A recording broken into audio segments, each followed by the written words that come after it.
Hello everyone. English gate के YouTube channel में आप सभी का स्वागत है। आपको हमारे इस चैनल पर एमपी बोर्ड की कक्षा 10वीं एवं 12वीं की अंग्रेजी विषय का पूरा कोर्स कराया जाएगा। यदि आप भी ज़्यादा से ज़्यादा अंक प्राप्त करना चाहते हैं तो हमारे चैनल से जुड़ें एवं किसी भी वीडियो को मिस ना करें। तो शुरू करते हैं आज की हमारी वीडियो। कक्षा 10वीं की ये पहली क्लास है और आज हम डिस्कस करने वाले हैं सिलेबस के बारे में। जैसा कि हमें पता है कि हमारे पास दो बुक्स हैं, नंबर 1 टेक्स्ट बुक और नंबर 2 वर्क बुक। तो सबसे पहले हम डिस्कस करेंगे टेक्स्ट बुक के बारे में। हमारी टेक्स्ट बुक में कुल 18 चैप्टर्स हैं जिन्हें हमने 3 भागों में बांटा है, जिनमें से 11 चैप्टर्स कहानी, आत्मकथा, जीवनी, निबंध एवं पत्र पर आधारित है। इसके अलावा एक चैप्टर है लेसन 12 जो कि एक ड्रामा है। इनके अलावा 6 चैप्टर्स पोयम पर आधारित हैं।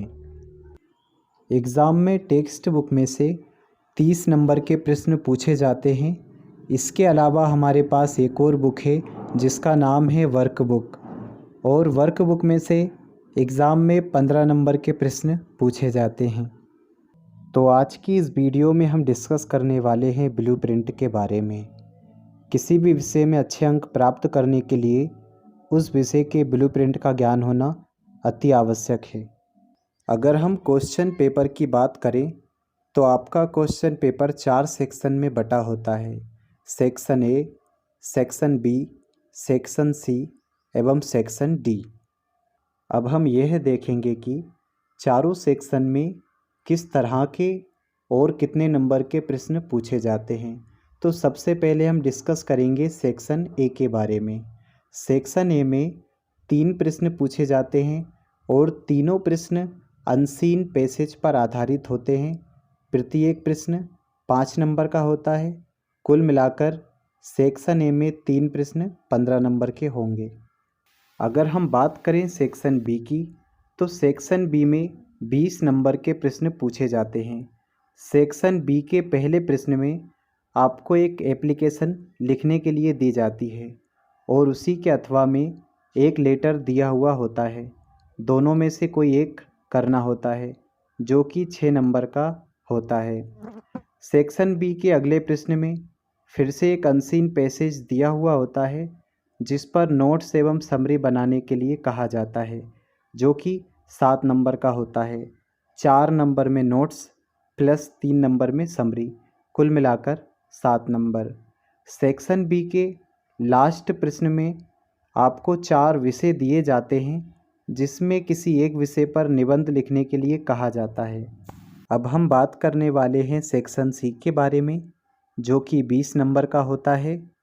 इसमें ग्रामर के क्वेश्चन पूछे जाते हैं। तो सबसे पहले हम बात करते हैं सेक्शन सी के पहले प्रश्न के बारे में। सेक्शन सी का पहला प्रश्न 2 भागों में बटा होता है, ए और बी। ए और बी दोनों में ही 7-7 प्रश्न खाली स्थान के रूप में दिए हुए होते हैं, जिनमें से किन्हीं 5 प्रश्नों के उत्तर देना होता है। इसके बाद सेक्शन सी का अगला प्रश्न होता है डू एस डायरेक्टेड, जिसमें 7 प्रश्न दिए हुए होते हैं, जिनमें से किन्हीं 5 प्रश्नों के उत्तर देना होता है। इनमें आपको किसी सेंटेंस को नेगेटिव बनाने के लिए, किसी सेंटेंस को दूसरे टेंस में चेंज करने के लिए, सो दैट का यूज़ करने के लिए, सेंटेंस को पैसिव वॉइस में बदलने के लिए इस तरह के प्रश्न दिए जाते हैं। अब हम आते हैं सेक्शन सी के लास्ट प्रश्न पर, जिसमें आपको 7 सेंटेंस हिंदी में दिए हुए होते हैं, जिनमें से किन्हीं 5 सेंटेंस को इंग्लिश में ट्रांसलेट करना होता है। इस तरह सेक्शन सी में ग्रामर से रिलेटेड 4 प्रश्न पूछे जाते हैं जो कि 20 नंबर में होते हैं।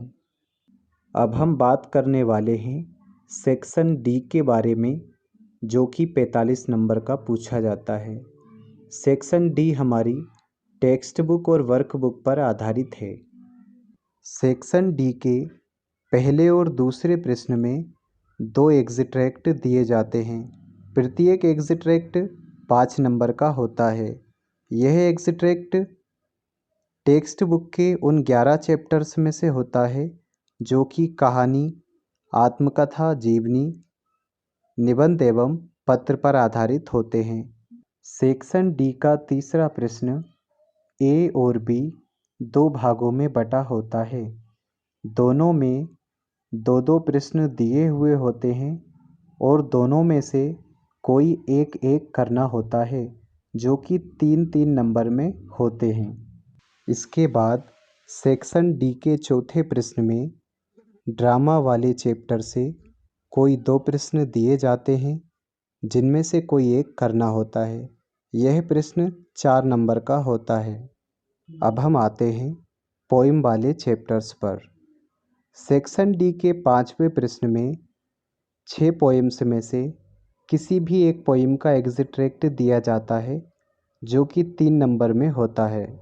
अब हम आते हैं सेक्शन डी के 6वें प्रश्न पर, जिसमें 6 पोएम्स में से कोई भी 2 क्वेश्चन पूछे जाते हैं जिनमें से किसी एक प्रश्न का उत्तर देना होता है।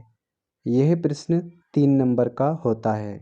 इसके बाद सेक्शन डी के 7वें प्रश्न में 6 पोएम्स में से कोई 3 प्रश्न दिए जाते हैं जिनमें से किन्हीं 2 प्रश्नों के उत्तर देना होता है। प्रत्येक प्रश्न 2 नंबर का होता है।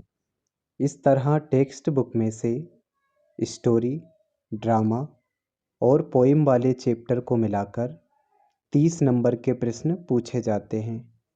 अब हम बात करने वाले हैं वर्कबुक के बारे में, जिसमें से 15 नंबर के प्रश्न पूछे जाते हैं।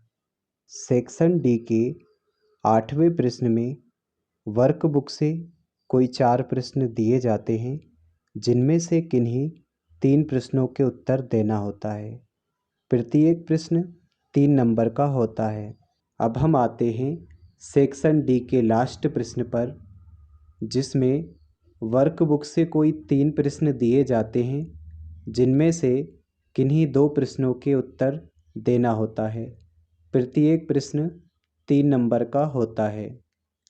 इस तरह वर्कबुक से कुल 15 नंबर के प्रश्न पूछे जाते हैं। तो इस तरह इस वीडियो में हमने डिस्कस किया हमारे सिलेबस का ब्लूप्रिंट। आई होप कि ये आपको समझ में आया होगा। यदि आप वास्तविकता में ज़्यादा से ज़्यादा अंक प्राप्त करना चाहते हैं तो ब्लूप्रिंट से लेकर आगे आने वाली सभी वीडियो के सिस्टमेटिक नोट्स ज़रूर बनाते चलें। Thank you so much.